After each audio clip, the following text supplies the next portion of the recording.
It was sold as a revolution for the people, a classless society where the workers ruled and the wealth was shared by all. But in reality, it led to famine, fear, and the death of over 90 million people. Entire economies collapsed, families were torn apart, and behind it all was one powerful idea, adopted by revolutionaries, dictators, and dreamers alike. An idea that still influences politics, protesters, and public policy to this day. This is the story of communism. Let's go. Communism began in the minds of philosophers. In the early 19th century, capitalism was reshaping the world. The Industrial Revolution had transformed small towns into factory cities. Steam engines powered machines, goods were mass-produced, and railroads stretched across continents. But while capitalism created immense wealth for some, it also created deep inequality. Factory owners, known as the bourgeoisie, amassed large fortunes, while factory workers, known as the proletariat, toiled in dangerous conditions for poverty wages. Children worked 12-hour shifts. Families lived in overcrowded slums, and many believed the system was rigged in favor of the rich. One of those critics was a German philosopher named Karl Marx. Now, Marx believed that capitalism was inherently exploitative, and that it treated workers as mere tools for profit. In his view, everything in society was built on an economic struggle between those who owned the means of production and those who didn't. Together with his collaborator Friedrich Engels, Marx published the Communist Manifesto in 1848. Now, the manifesto argued that capitalist systems would eventually collapse under the weight of its own contradictions. Marx predicted that the working class would rise up, seize the factories and land, and abolish private ownership altogether. The goal wasn't just economic reform, but total transformation. Marx envisioned a classless, stateless, and moneyless society, one where there was no rich or no poor, no bosses, no private wealth, just people sharing everything equally. But here's the twist: Marx never led a revolution. He didn't rule a country, and he never saw a single country attempt to put his ideas into practice. His writings were meant as a theory, a critique of capitalism, not a how-to guide for revolution. And yet in the decades to come, his ideas would ignite revolutions, topple empires, and reshape the 20th century. Because while capitalism rewards innovation and risk, communism promised justice and equality by any means necessary. Fast forward to 1917. Russia was in chaos, battered by World War I, plagued by food shortages, and ruled by a crumbling monarchy. Now, the Tsar at this point had lost the people's trust. The economy was collapsing, and protesters filled the streets. That's when a Marxist revolutionary group called the Bolsheviks, led by Vladimir Lenin, seized their moment. In what became known as the October Revolution, Lenin and his followers overthrew the provisional government and took control, promising peace, land, and bread to the Russian people. But here's the catch. This wasn't the kind of revolution that Karl Marx had envisioned. Marx predicted that a revolution would happen in a wealthy, industrialized nation like Britain or Germany, not in a largely agrarian country like Russia. Russia didn't have a large working class base, which is the proletariat. It had millions of poor peasants and a tiny industrial elite. Instead of a mass uprising, Lenin used a small, disciplined group of revolutionaries, what he called the Vanguard Party, to seize power on behalf of the people. This adaptation of Marx's ideas became known as Marxist-Leninism. It kept the goal of a classless, stateless society, but replaced Marx's slow, organic revolution with a top-down seizure of power and the creation of a strong, centralized state. Now, once in power, Lenin began reshaping Russia. He nationalized all land, all factories, and all banks. Private businesses were outlawed, opposition parties were banned, and the state now controlled production, prices, and even food distribution.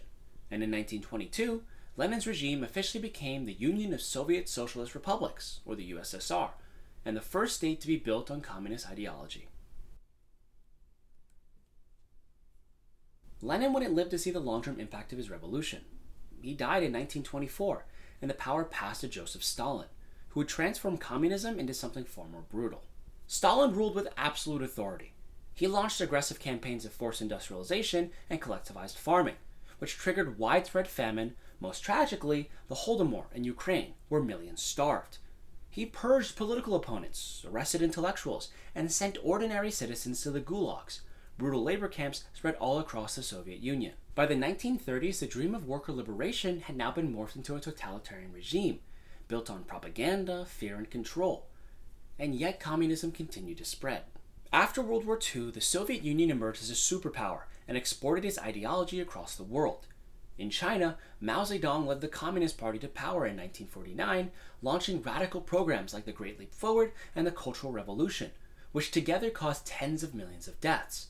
In Cuba, Fidel Castro overthrew the US-backed government in 1959, aligning the island nation with Moscow. And in Cambodia, Pol Pot and the Khmer Rouge tried to erase class entirely, executing teachers, doctors, and anybody with glasses. Nearly 2 million people died in under 4 years. As more countries fell under communist rule, the world became divided. The United States and its allies responded with campaigns of containment, trying to halt the spread of communism in places like Vietnam, Korea, Afghanistan, and all across Latin America. What began as a radical theory had become a global struggle, with devastating consequences on both sides. So what was it like to live in a communist country? In theory, everybody was considered equal. The government promised free housing, universal health care, education, and guaranteed employment.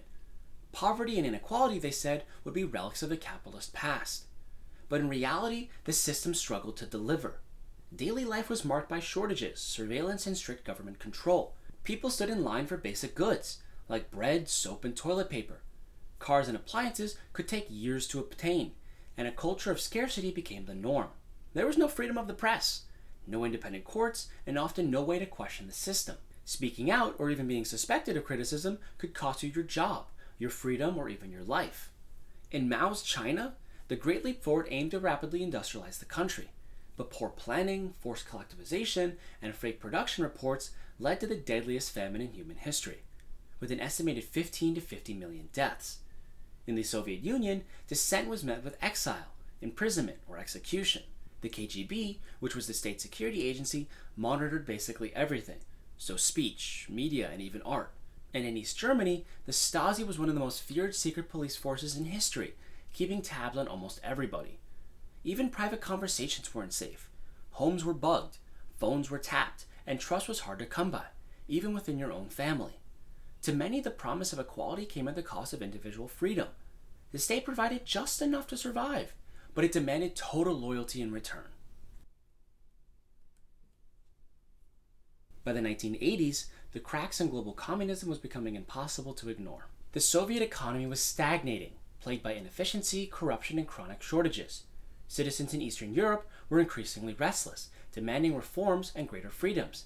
And the ongoing arms race with the United States was draining billions of dollars from the national budgets, leaving little for public welfare or development.